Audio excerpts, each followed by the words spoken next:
Barbosa, nós vamos então entrevistar a partir de agora o senador reeleito do estado do Piauí, senador Ciro Nogueira. Você, por favor, Elivaldo Barbosa, já pode ficar à vontade de sentar-se aí ao lado do senador Ciro Nogueira. Vamos convidar também Délio Rocha, direto de Brasília, que participa com a gente dessa entrevista com o senador Ciro. Senador Ciro Nogueira, boa tarde, seja bem-vindo ao Jornal do Piauí, parabéns pela vitória. Esta vitória que o colocou na frente, na liderança, o senhor foi o mais votado candidato a senador nessa disputa. Como é que o senhor avaliou a campanha? A que o senhor atribui esse sucesso da chapa governista nas eleições? Bem, antes de tudo, aproveitar a oportunidade que a nossa cidade de Verde me dá para agradecer novamente a confiança, o voto de cada piauiense que confiou no nosso trabalho para representar por mais 8 anos no Senado Federal. Eu acho que o fruto de um time completo, né? Um time ele se elegeu 24 deputados estaduais dos 30, eu não me lembro da última vez que teve tamanha maioria, 8 dos 10 deputados federais. Se não houvesse a mudança, Elivaldo, da legislação, nós teríamos eleito os 10. Né? Se não tivesse mudado aquela questão do coeficiente. Então, nunca houve uma maioria tão grande. E os 2 senadores, eu acho que o Wellington, desde o início, estava muito bem nas pesquisas, né? Eu sempre disse, à medida que a população fosse conhecendo tudo que eu fiz nos 224 municípios, no estado, eu ia crescendo nas pesquisas e foi crescendo. Lógico que na reta final, quando a minha eleição se consolidou e a de Wellington estava consolidada, houve um movimento. Todo mundo sabe que o Wellington tem uma força eleitoral muito grande, popular dele. E eu tenho uma força política muito grande, de liderança, de prefeitos, que houve um movimento que a gente se somaram e chegaram à eleição do próprio Marcelo. Marcelo é um homem que não tem rejeição, um homem bem intencionado, que tem uma história de vida muito bonita. E as pessoas passaram a pensar, é melhor ter 2 senadores trabalhando ao lado do Wellington, já que nós vamos reeleger o Wellington, do que ter um contra e um a favor. Então, isso eu acho que foi decisivo. Mas houve dados momentos na campanha, senador Ciro, que o governador, o senhor e o próprio deputado federal Marcelo Castro enfrentaram problemas, cada um dentro da sua esfera, o governador com questões administrativas gravíssimas, o senhor envolvido em questões com progressistas em nível nacional e o deputado Marcelo Castro, a dificuldade de trazer o MDB para dentro da campanha. Não houve um momento que vocês pensaram que essa estratégia poderia não funcionar? Toda campanha tem seus problemas, né? Uma parte do MDB não votou no governador, né? Estava criando problema. Uma parte do PP também acabou não votando. Isso aí não existe. Muita gente do PT acabou não votando em mim também. Isso é natural. Uma aliança muito grande. Mas o mais importante, que o sentimento foi mais importante nessa eleição.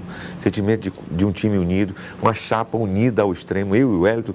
Foi a primeira eleição, Elivaldo, que eu não vi uma discussão entre os candidatos. Sabe? Uma coisa de vaidade. Sabe? Eu ia para os palanques, quem acompanhava, eu pedia mais voto para o Marcelo do que para mim. E vice-versa. O Wellington também.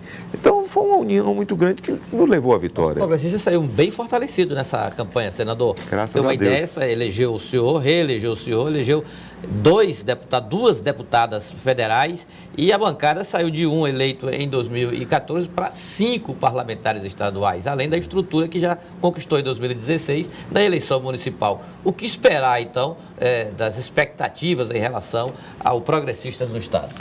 Olha, nós estamos num processo de crescimento, você tem falado, o número de prefeitos, nós tínhamos 7 prefeitos, já estamos 80, né? E vereadores, é um crescimento muito grande, consistente, nós sabemos, vou dar um exemplo, a Iracema, né? Se o partido quisesse concentrar só na Iracema, nós tínhamos deixado ela com 200 mil votos. Mas foi importante, nós votamos na Margarete, distribuímos para o Mainha, né? Os deputados estaduais também, é importante você não ter ninguém também disparado para a gente tentar. Infelizmente, teve 2 deputados que a gente poderia ter tido mais votos, mas ficaram na primeira e na 5ª suplência. Então, eu acho que foi um sentimento muito grande de união do nosso partido. E também de muito respeito aos coligados, porque sabíamos que a minha eleição não dependia só dos progressistas, dependia também do voto do Partido dos Trabalhadores, do PDT, do PTB, dos outros partidos que estão coligados, o MDB. Então, isso foi importante, esse sentimento que foi importante, e eu acho que o grande responsável disso é o comando do governador, que soube conduzir muito bem essa campanha. Senador Ciro Nogueira, o senhor ontem, depois da eleição, já comemorando a vitória, o senhor já dava um olhar, trazia um olhar para o futuro governo. E o senhor falava da necessidade de um redesenho do Estado, tanto aqui quanto nacionalmente, para que não se tenha tanta estrutura administrativa e Como é que o senhor acha que o PP, o progressista, vai conseguir ajudar no Piauí e nacionalmente esse redesenho do Estado que o senhor disse que está muito inchado? Olha, o eleitor mandou um recado claro ao país, o Piauí até que passou um pouco a largo disso, né? Grandes surpresas eleitorais. Particularmente na disputa pelo Senado, né? Senado, nós só tivemos 8 senadores eleitos no país, né? Pessoas que estavam disparadas na frente acabaram perdendo a eleição. Porque eu não considero o Marcelo uma surpresa. O Marcelo é um homem que já é vivido, experimentado, né? O que havia era fazer essa união para que as pessoas votassem nele também. Mas aqui no Estado, nós estamos vivendo um momento mais difícil da nossa economia, né? Uma crise econômica. O governador Wellington Dias, algum tempo atrás, aumentou o número de secretarias, pensando que a economia ia ser retomada. Eu não estou dizendo que essas autarquias não sejam importantes, mas são importantes talvez num momento de bonança, que tem os recursos necessários para fazer os investimentos. Hoje não tem. Mas naquele momento não era um momento de bonanças, senador. Mas existia uma expectativa que a economia estava sendo retomada. Existia essa expectativa. Hoje não tem. Hoje, então, fundações, coordenadorias, puxou, isso aí tem que ser... Eu acho que tem que ser... Passar a régua. Passar a régua. Tudo.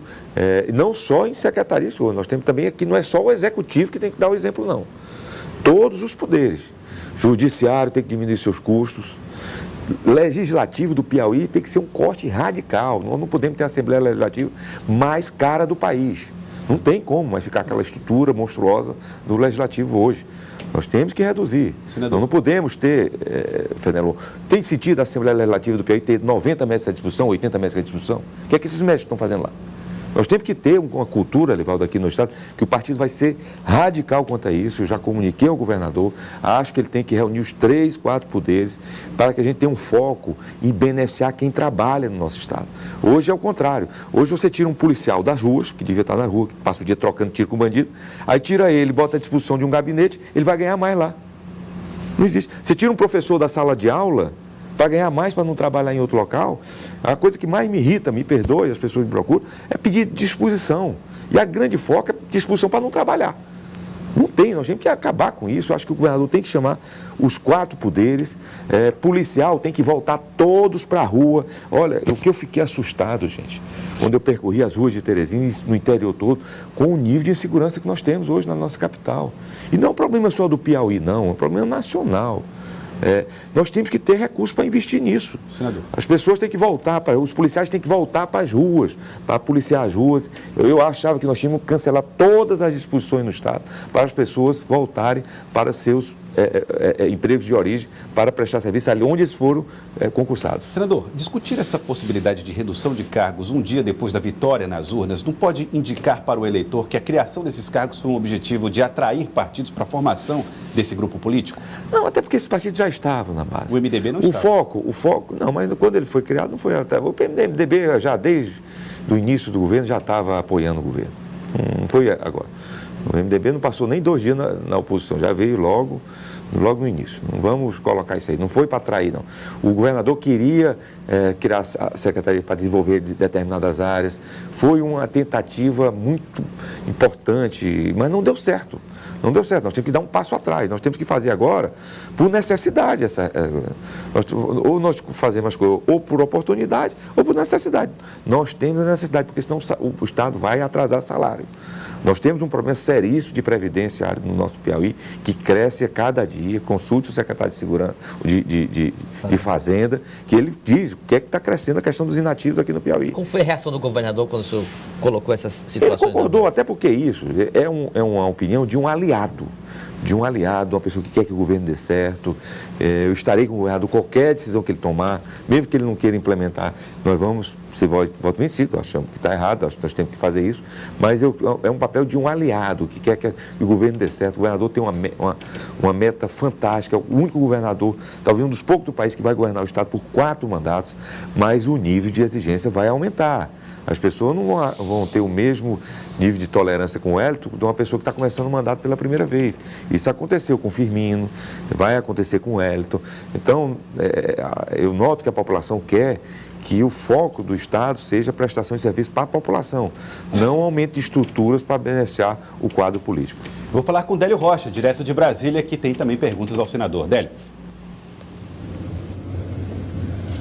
Joelson, boa tarde para você, para o Elivaldo, Fenelon Rocha e boa tarde para o senador Ciro Nogueira. Parabéns pela reeleição. Eu lembro aqui, senador, que durante uma entrevista que eu fiz com o senhor, existia uma expectativa de o PP se tornar a maior bancada aqui na Câmara Federal. Ontem, após a abertura das urnas, isso não se confirmou. O PP, que hoje tem 50 deputados, vai ter, a partir de 1º de fevereiro de 2019, 30 representantes na Câmara Federal. Eu queria saber por que aquela expectativa que o senhor tinha não se confirmou nas eleições de ontem. Foi a onda aí do PSL, de Bolsonaro, que impediu que isso se concretizasse. E eu queria saber também, o senhor, como presidente nacional do PP, quando deve sair a decisão do seu partido sobre quem apoiar no segundo turno, se Fernando Haddad ou Jair Bolsonaro. Primeiro, não foram 30 não, 37, pelo amor de Deus, já perdi muito para 7. São 37 deputados. Olha, você pode olhar, não foi só o progressista que perdeu, praticamente o MDB diminuiu pela metade, o PSDB pela metade, né? O partido que menos perdeu foi até o progressista, né? Tem dois aspectos, os dois candidatos que saíram mais bem votados acabaram puxando voto para suas legendas. PT elegeu bem, né? 50 e poucos. 56. E o PSL, né? PSL 52. 52, foram os dois candidatos, acaba puxando muito, não se esperava essa performance do PSL a nível nacional. Mas o progressista acaba sendo a terceira maior bancada, a bancada dos partidos que não tem candidatos no segundo turno, é o maior partido. Nós esperávamos, não vou negar, a gente contava em torno, até as projeções nacionais eram em torno de 50. E quanto à segunda questão, eu estou saindo aqui, vim só dar entrevista aqui na nossa querida Cidade Verde, vamos dirigir ao aeroporto para ir para Brasília, reunir o comando do partido para a gente tomar uma decisão. Eu espero que até amanhã, ou no máximo quarta-feira, a gente tome um norte de como vamos nos posicionar na eleição nacional. Essa posição que o partido tomar, o senhor vai seguir ou pode discrepar que nem ocorreu no primeiro turno? Depende da forma como ela for conduzida, depende de como vai ficar a decisão. Se for uma decisão lá, fechar a questão, eu tenho que seguir, sou presidente do partido. Qual a posição que o senhor vai defender lá? Olha, a grande maioria do partido, a nível nacional, vai querer apoiar o Bolsonaro, né? Nós só temos o Nordeste, que é mais ao lado do presidente Lula, né? Como eu tenho muito poder sobre o diretório, o ideal era que nós liberássemos os estados, como nós fizemos no segundo... É o que o senhor vai defender? É o que nós vamos tentar, para tentar uma coisa de neutralidade, alguma coisa.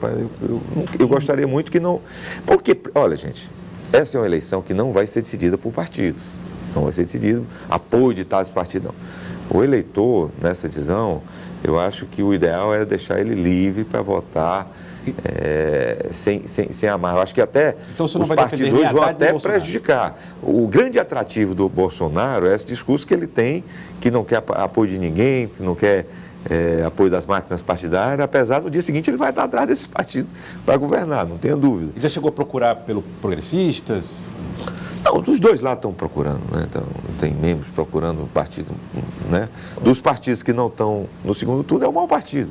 E o Bolsonaro já foi filiado ao progressista. Eu fui na sua posse, ele estava lá, do PP. A saída dele teve, assim, alguma dificuldade? Não, ele queria a legenda para ser candidato e eu não concordava com a sua candidatura. Ele tentou voltar um ano atrás para o partido, eu disse que não tinha como dar garantia para que ele fosse candidato. E ele tomou um outro rumo, né? É um homem de bem, o Bolsonaro é uma pessoa que eu até tenho um certo relacionamento de amizade com ele, de respeito, nunca tivemos nenhum tipo de entreveiro, né? Temos posições distintas em determinados temas, mas é um homem que eu tenho meu total respeito. Se o senhor olhando para os números, 46% das intenções de voto à presidência da República, quase vencendo no primeiro turno, o senhor acha que foi uma boa decisão não aceitar que ele fosse candidato pelo Progressistas? Olha, um momento, ninguém tem bola de cristal, né? O Bolsonaro, eu acho que é fundamental para essa eleição do segundo turno, que eu acho que os partidos políticos não vão decidir esse segundo turno. Quem vai decidir agora, o Bolsonaro só vai perder essa eleição para ele mesmo. Ele ficou muito protegido nessa questão do atentado, que foi um absurdo que foi feito contra ele. Ele não precisou ir para debate, não participou de programa de televisão, como deveria. No segundo turno, ele vai ter que ir para debate, vai ter que dar entrevista, vai ter que ir para o confronto com o Haddad. Ele vai ser colocado à prova? Vai. vai ser colocado. As pessoas vão... Porque grande parte das pessoas que votaram no Bolsonaro nem conhece o Bolsonaro, né? Não conhece praticamente nada. Conhece pelo trabalho de internet, de algumas posições, né? Mas eu acho que o segundo turno vai ser perfeito para se confrontar. Ele é favorito, chegou a 46% das intenções, não resta dúvida, a pessoa que chegou a 46%, falta 4%. Mas o segundo turno é uma outra eleição, né? Que os dois vão se enfrentar, a população vai ter mais instrumentos para fazer e tomar essa decisão. Tá certo. Pois não, Fernando. Não, a gente tem aí grandes temas, o senhor falou desse enxugamento do Estado e a gente tem os grandes temas das reformas. O senhor acha que quem quer que saia desse cenário vai ter condições de negociar essas reformas a bom termo? Olha, as reformas são fundamentais. Mesmo jeito que eu estou defendendo aqui o enxugamento do Estado aqui no meu Estado, eu defendo a nível nacional. Nós temos que trazer à tona essa questão da reforma da Previdência, tem que ser debatida. Tem que ser debatida. Nós não podemos ter pessoas se aposentando com 50 anos de idade. Não tem como. O Estado não aguenta. O Estado não aguenta isso. Né? A pessoa passa... Eu conheço algumas categorias. Eu fui, por exemplo, vou dar um exemplo. Fui buscar o posto com a bancada inteira, da Polícia Rodoviária Federal, né? Para Bom Jesus. Eu fui lá propor para o superintendente, olha, eu coloco os recursos para fazer o posto. Ele disse, senador, nós infelizmente nós estamos com um problema de efetivo, porque 40% do meu efetivo sai esse ano. O pessoal entrou em 94, 95. Passou 20 anos, 20 e poucos anos, já vai se aposentar, a pessoa passa, faça a conta aí, a pessoa passa 21, 22 anos contribuindo com 15%, vai passar 40% recebendo 100%. Não tem quem aguente. E a conta é matemática. E só quem vai... às vezes as pessoas acham que, se isso acontece, falta dinheiro para a saúde, para a educação, para a segurança. E o Brasil, se continuar nesse ritmo, em 2020 não tem mais dinheiro para investimento no país. Não tem dinheiro. Então nós temos que fazer essas reformas, né? Diminuir o tamanho do Estado. Não tem mais como... isso não é só executivo, não é. Legislativo tem que diminuir o tamanho da estrutura do Senado e Câmara dos Deputados. O Judiciário tem que passar por uma reforma urgente, principalmente na Justiça do Trabalho. Nós não podemos ter uma Justiça do Trabalho que é feita de homens de bem, funcionários dedicados, talvez dos melhores níveis que tem no país. Agora, não podemos ter uma Justiça do Trabalho que custa o dobro das causas que são julgadas lá. Não tem sentido. Nós temos que reduzir o tamanho. Nós temos que passar por um processo, porque a população está com esse anseio de ter melhores serviços e ela tem direito a isso. Nós temos que fazer isso acontecer. Délio Rocha, de Brasília. Senador, vou falar em números aqui novamente, mas dessa vez vou falar com mais calma para não engolir, não errar, não me perder no meio dos números. Nós tivemos este ano aí 54 vagas para o Senado em jogo, sendo que 32 senadores tentaram a reeleição, somente 8 foram bem-sucedidos. Destes 8, apenas 5 ficaram com a primeira vaga, incluindo o senhor. Quer dizer, um percentual de renovação, de reeleição muito pequeno. Eu queria saber qual o recado que as urnas deixaram a partir desses números. Eu queria saber se esse resultado de ontem, se ele vai interferir no modo de fazer campanha ou política a partir de agora, senador. Olha, é um processo dinâmico que nós temos, né? Cada candidatura tem um perfil, tem candidaturas que as pessoas votaram que sem nem conhecer o candidato, isso aconteceu, algumas surpresas a nível de país, né? A minha candidatura foi o contrário. À medida que as pessoas passaram a me conhecer, passaram a conhecer meu trabalho, muita gente não sabia o que eu tinha feito, e isso ocorreu, eu sempre coloquei que era muito mais importante eu investir no meu tempo de televisão, no meu tempo das entrevistas, demonstrando para o eleitor tudo que eu tinha feito para o Estado. E deu certo, uma estratégia, você viu que funcionou, eu sempre apostei nisso, e a população assimilou que eu fui o senador que trabalhou pelo Estado, então deveria ser reconduzido, né? Então, mas nós tivemos recados muito duros nas urnas. Você falou aí, o índice desse de renovação no Senado foi jamais visto na nossa história, né? Ter de quase 40 candidatos, apenas 8 serem reeleitos, isso é um recado duro, né? Por isso que nós temos que passar para esse processo de nos adequarmos a esse novo momento, né? Nós temos que ter um mandato mais permanente. Eu não posso, foi um erro gravíssimo do meu mandato, talvez não ter uma prestação de conta mais do que eu estava fazendo, né? Eu sempre me preocupava em mandar os recursos, mandar as obras, mandar os investimentos, mas as pessoas não sabiam nem que aquilo estava chegando, que era fruto do meu trabalho. Então, as pessoas também têm que haver, um acompanhamento mais perto do eleitor. Não dá mais para hoje em dia, daqui a um ano, perguntar para um eleitor quem foi seu deputado. Ah, não me lembro. Não tem sentido. O eleitor não pode acompanhar o deputado apenas no dia da eleição, não. Tem que ser um processo permanente de acompanhamento, de se exigir, de acompanhar, de sugerir, de fiscalizar, para que a gente tenha um quadro político melhor. Precisa também ter um eleitor mais comprometido. Senador, queria agradecê-lo pela participação, parabenizá-lo mais uma vez pela reeleição. Obrigado por comparecer aqui ao Jornal do Piauí. Eu que agradeço e mais uma vez, muito obrigado, Piauí. Vou fazer de tudo para recompensar essa confiança com muito trabalho e dedicação em prol do Estado.